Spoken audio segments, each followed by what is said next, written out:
Definisi bisnis, ya, menurut Boone dan Kurtz, bisnis adalah semua aktivitas yang bertujuan untuk mencari laba dan perusahaan yang menghasilkan barang serta jasa yang dibutuhkan oleh sebuah sistem ekonomi. Ada beberapa kata kunci di sana. Yang pertama adalah aktivitas mencari laba.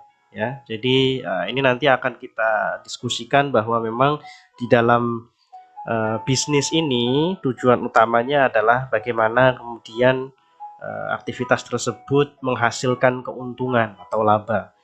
Kemudian perusahaan yang menghasilkan barang serta jasa, ada kegiatan menghasilkan barang dan jasa di sana. Ya, yang tentu saja nanti berhubungan dengan sistem ekonomi secara keseluruhan. Kemudian ini pengertian satu lagi dari Huat dan T. Chue dan kawan-kawan, ya. Business is then simply a system that produce goods and service to satisfy the needs of our society. Bisnis adalah suatu sistem yang memproduksi barang dan jasa untuk memuaskan kebutuhan masyarakat. Ya, tadi sebetulnya hampir sama pengertian tersebut. Jadi kata kuncinya adalah sebuah sistem, ya, untuk memproduksi barang dan jasa. Jadi ada aktivitas produksi barang dan jasa, kemudian hasilnya adalah untuk pemenuhan kebutuhan masyarakat. Ada beberapa jenis bisnis berdasarkan kegiatan. Yang pertama adalah bisnis ekstraktif. Ya, ini berkaitan dengan kegiatan pertambangan. Ya, bisnis yang bergerak dalam bidang pertambangan, menggali bahan-bahan tambang yang terkandung di dalam perut bumi. Ada mineral misalnya, kemudian batu bara, minyak bumi, dan lain-lain.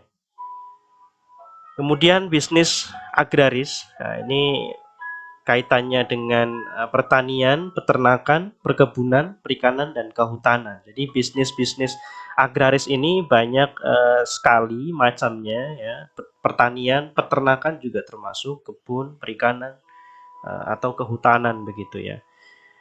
Kemudian ini yang paling banyak bisnis industri, ya. Industri ini berupa manufaktur begitu, ada industri yang barang-barang yang besar seperti pesawat terbang sampai ke bahan-bahan kebutuhan sehari-hari, ya. Banyak sekali jenis-jenis industri untuk barang-barang kebutuhan sehari-hari.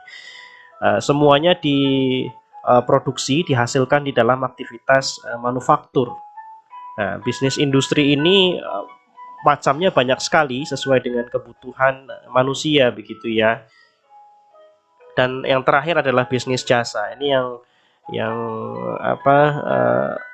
outputnya adalah output produknya adalah bukan berupa barang tapi berupa layanan gitu, ya. Bisnis jasa ini banyak sekali sekarang berkembang. Bisnis pengiriman barang misalnya itu juga termasuk dalam bisnis jasa yang saya kira sekarang ini sedang booming gitu, ya. Di tengah kondisi pandemi memang bisnis-bisnis seperti itu mudah sekali berkembang. Ya, kegiatan bisnis yang bergerak di bidang jasa menghasilkan produk-produk tidak terwujud, ya. Jadi produknya itu tidak terlihat, tidak berupa barang tapi berupa layanan, ya, seperti asuransi, pendidikan, pariwisata, kesehatan, perbankan, kecantikan, dan lain-lain. Banyak sekali jenis-jenis jasa yang ditawarkan, mulai dari jasa-jasa yang sifatnya besar gitu sampai dengan jasa misal cukur rambut misalnya, atau jasa tambal ban. Nah, itu termasuk juga dalam kategori bisnis jasa. Nah, kemudian ini ada beberapa jenis bisnis berdasarkan kegunaan. Ada form utility, place utility atau kegunaan tempat, time utility, waktu, dan possession utility atau kegunaan pemilikan. Apa sih kegunaan bentuk atau form utility ini? Ini bisnis yang berusaha merubah suatu benda menjadi benda lain dengan bentuk yang berbeda sehingga lebih bisa bermanfaat bagi manusia. Jadi ada perubahan bentuk, misalnya mebel dari kayu begitu, kemudian berubah menjadi kursi, meja, kemudian lemari dan lain-lain. Ya, bentuk yang baru itu lebih berguna, lebih bermanfaat bagi kebutuhan manusia. Genteng misalnya, dari sebuah tanah liat berubah menjadi genteng, ada nilai tambah di sana. Kemudian makanan juga bisa, roti ya, dari tepung dan lain-lain. Intinya adalah ada perubahan bentuk benda dari satu bentuk tertentu ke bentuk yang lain yang lebih bermanfaat. Kemudian yang kedua, place utility ini berkaitan dengan tempat. Jadi bisnis yang memindahkan suatu dari satu tempat ke tempat lain yang lebih bermanfaat, bergerak di bidang transportasi. Ini banyak sekali di bidang transportasi ya, angkutan manusia, angkutan barang, darat, laut, dan udara. Jadi ada proses perpindahan tempat di sana. Kemudian yang ketiga, bisnis yang menjalankan usaha penyimpanan dengan tujuan agar barang dari suatu waktu apabila kurang bermanfaat maka disimpan terlebih dahulu. Jadi ada proses penyimpanan di sana, ya. Ada timing di sana. Jadi ketika barang itu dibutuhkan, barang itu dikeluarkan. Jadi menunggu timing yang tepat untuk barang itu digunakan pada saat dibutuhkan. Contoh misalnya Bulog, ya. Bulog ini ya ketika barang-barang tersebut dalam keadaan yang melimpah, barang tentu saja akan disimpan, kemudian ketika barang itu dibutuhkan akan dikeluarkan. Gudang-gudang di pelabuhan juga sama seperti itu. Kemudian yang terakhir adalah bisnis yang menjalankan usahanya untuk menciptakan atau memenuhi kegunaan pemilikan terhadap suatu barang, jasa. Kegunaan kepemilikan, contohnya pertokoan, perdagangan, ya. Jadi ini berkaitan dengan kepemilikan sebuah barang, ya. Nah, kemudian apa sih sebetulnya tujuan bisnis? Ya, di awal sudah kita singgung sedikit. Tujuannya apa? Intinya adalah bisnis dilakukan dalam rangka untuk memperoleh keuntungan. Ya, jadi bedanya kegiatan bisnis dengan kegiatan publik gitu ya, adalah bisnis ini dalam rangka untuk memperoleh keuntungan atau laba begitu ya. Jadi memproduksi barang, kemudian barang tersebut dijual, ada margin keuntungan dari penjualan barang tersebut, atau menawarkan jasa layanan, dari hasil itu kemudian diperoleh keuntungan, ya. Namun di balik tujuan utama tersebut ada beberapa tujuan lain juga dari aktivitas bisnis. Yang pertama adalah memberikan kesejahteraan bagi pemilik produksi dan juga masyarakat, ya. Jadi dengan adanya keuntungan tersebut, secara otomatis maka pemilik produksi dan juga masyarakat ini mendapat keuntungan juga gitu ya, berupa kesejahteraan. Kemudian yang kedua adalah menciptakan lapangan pekerjaan. Tentu saja dengan adanya industri misalnya, dengan adanya aktivitas bisnis akan membuka lapangan pekerjaan. Masyarakat akan mendapat pekerjaan, kemudian level kesejahteraannya juga akan meningkat. Kemudian yang ketiga, meningkatkan kemajuan dan pertumbuhan ekonomi secara umum. Nah, ini untuk secara keseluruhan ekonomi di sebuah negara akan bergeliat maju ketika ada aktivitas bisnis di sana, ya. Jadi semakin banyak aktivitas bisnis di sebuah negara, sebuah daerah, maka pertumbuhan ekonominya akan meningkat begitu. Kemudian pengadaan barang dan jasa yang menjadi kebutuhan masyarakat. Nah, dengan adanya aktivitas bisnis ini, maka kebutuhan masyarakat ya berupa barang, kebutuhan barang maupun jasa itu akan terpenuhi. Dan yang kelima dan keenam ini berhubungan dengan eksistensi dari perusahaan itu sendiri. Ya, jadi dengan bisnis ini dalam rangka untuk eksistensi suatu industri atau perusahaan dalam jangka panjang, ya. Kemudian prestasi dan prestis tentu saja. Ya, dengan kita memiliki usaha bisnis tentu akan meningkatkan prestis juga begitu ya, dengan kepemilikan sebuah bisnis begitu.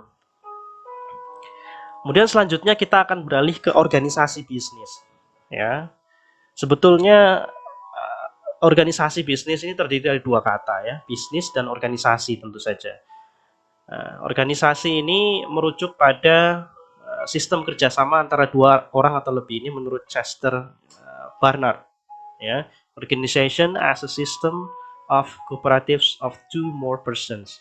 Ada 2 orang atau lebih yang bekerja sama untuk mencapai tujuan tertentu. Itu sebuah organisasi. Nah, kemudian bisnis tadi sudah kita singgung bahwa aktivitas yang bertujuan untuk mencari laba dan perusahaan yang menghasilkan barang serta jasa yang dibutuhkan oleh sebuah sistem ekonomi. Nah, pada intinya organisasi bisnis ini adalah sistem kerjasama antara 2 orang atau lebih terkait semua aktivitas yang bertujuan untuk mencari laba. Jadi kegiatan bisnis itu diorganisasikan di dalam satu bentuk kerjasama begitu. Kira-kira seperti itu organisasi bisnis. Ya, jadi aktivitas bisnis itu tidak mengalir begitu saja, tapi diorganisasikan di dalam suatu bentuk kerjasama tertentu. Nanti akan kita lihat bentuk kerjasamanya seperti apa. Nah, ini beberapa bentuk organisasi bisnis. Ya, bentuk kerjasamanya ya ada perusahaan perseorangan misalnya. Salah satu perusahaan yang dikelola sekaligus diawasi oleh seorang. Hanya 1 orang yang mempunyai perusahaan. Ya, perusahaan perseorangan ini biasanya untuk industri-industri atau usaha-usaha yang levelnya menengah, kecil dan menengah, UMKM itu biasanya memilikannya perseorangan begitu. Kemudian yang kedua, ini lebih besar daripada perseorangan, ada CV atau perseroan komanditer. Satu persekutuan maupun organisasi yang di dalamnya terdiri dari sejumlah orang. Ada beberapa orang yang berkumpul di dalam perseroan ini. Mereka semua sudah menyerahkan sejumlah dana dengan tidak harus sama jumlahnya dengan anggota lainnya. Jadi ada proses patungan gitu ya, apa istilahnya, urunan modal yang digunakan untuk aktivitas bisnis di sana. Ya. Nah, sebetulnya ada penjelasan yang lebih panjang nanti akan kita bahas di pertemuan yang lain. Nah, kemudian perseroan terbatas atau PT. Ini mungkin paling banyak ya PT ini. Jadi salah satu badan usaha yang telah memiliki hak kekayaan dan juga kewajiban yang secara terpisah dari yang sudah mendirikan. Jadi bentuknya itu sudah bukan lagi kepemilikan pribadi atau kelompok, tapi sudah dalam bentuk yang lebih besar lagi, ya. Kepemilikannya itu adalah berupa saham. Jadi semakin banyak saham yang dimiliki oleh seorang dalam perusahaan, maka peran dan kedudukannya akan semakin besar. Ya, nah, PT ini banyak sekali. Mungkin di antara jenis organisasi bisnis, PT ini yang paling banyak kali ya. Nah, kemudian yang selanjutnya adalah firma. Firma ini adalah salah satu bentuk perkumpulan usaha yang juga di dalamnya terdiri dari sejumlah orang. Nah, inti dari firma ini adalah ada tanggung jawab bersama di sana. Ketika rugi, maka kerugiannya akan ditanggung bersama-sama. Ketika untung, bersama-sama gitu ya. Kalau ada 1 orang yang keluar, maka otomatis firma itu bubar. Jadi firma ini adalah perkumpulan atau kerjasama yang harus terus bersama gitu. Ketika ada 1 orang yang keluar, ya bubar gitu. Ini firma ini jarang ya. Biasanya antar bisnis biasanya. Kemudian selanjutnya adalah perusahaan negara. Nah, perusahaan negara ini yang ruang geraknya ada di bidang usaha, kemudian modalnya yang menanggung adalah negara. Ya, perusahaan negara ini kalau kita kita lihat sekarang ini mungkin namanya ya BUMN ya. Tapi BUMN pun sudah beralih gitu ya. Banyak BUMN yang sudah beralih menjadi PT ya, misalnya PT KAI, kemudian Pertamina. Modalnya memang sahamnya paling banyak adalah milik pemerintah. Lebih dari 50% dari sahamnya adalah dimiliki oleh pemerintah. Tapi juga ada sharing saham dengan pelaku-pelaku bisnis yang lain juga, dengan investor juga begitu ya. Sehingga modelnya sudah mix antara PT dengan perusahaan negara. Kemudian perusahaan-perusahaan pemerintah yang lain, nah ini perusahaan jawatan, Persero, perusahaan umum, Perum ya. Ini sudah jarang ada perusahaan-perusahaan ini karena polanya sudah berubah sekarang, sudah berupa ya sudah go public semua, saham sudah dijual ke publik begitu untuk mendapatkan investor. Jadi pemerintah tetap memegang kendali dengan memegang saham yang besar begitu, yang lebih dari 50%. tapi juga ada kesempatan bagi investor untuk masuk juga di dalam perusahaan-perusahaan tersebut. Ya, BUMD juga termasuk di dalam perusahaan pemerintah, ya, dan sahamnya memang dimiliki oleh sebagian besar sahamnya dimiliki oleh pemerintah daerah begitu. Nah, kemudian yang terakhir adalah koperasi. Ini bentuk badan usaha yang ruang geraknya di bidang ekonomi, ini dalam rangka untuk mensejahterakan anggotanya. Ini koperasi ini biasanya ada di masyarakat desa, itu ada istilah KUD misalnya, koperasi unit desa, ya. Kemudian koperasi juga banyak macam jenis usahanya, ada koperasi simpan pinjam, ya, ada koperasi penjualan, ya, macam-macam jenisnya. Tapi pada intinya adalah koperasi ini adalah kerjasama yang tujuannya untuk mensejahterakan para anggota. Kemudian selanjutnya kita akan bicara fungsi utama bisnis. Yang pertama adalah fungsi manajemen, fungsi pemasaran, keuangan, akuntansi, dan sistem informasi. Nah, beberapa fungsi ini menjadi fungsi utama di dalam aktivitas bisnis. Ya, ke depan kita akan bicara lebih banyak terkait dengan fungsi manajemen di dalam bisnis. Ya, fungsi manajemen ini berkaitan dengan bagaimana karyawan dan sumber lain seperti mesin digunakan oleh perusahaan. Ya, kemudian kalau pemasaran itu bagaimana mempromosikan produk kepada pelanggan begitu. Kemudian keuangan itu bagaimana mendapatkan dan menggunakan dana di dalam perusahaan. Kemudian akuntansi ini analisis kondisi keuangan perusahaan, dan sistem informasi ini berkaitan dengan analisis sistem informasi di dalam operasi sebuah perusahaan. Nah, ke depan kita akan bicara terkait dengan bagaimana manajemen di dalam bisnis. Ya, bagaimana pengelolaan karyawan, kemudian sumber-sumber lain, bagaimana kemudian membentuk sebuah struktur organisasi agar perusahaan menjadi lebih lebih produktif di dalam menghasilkan keuntungan begitu, kemudian bagaimana pengembangan organisasi dan lain-lain.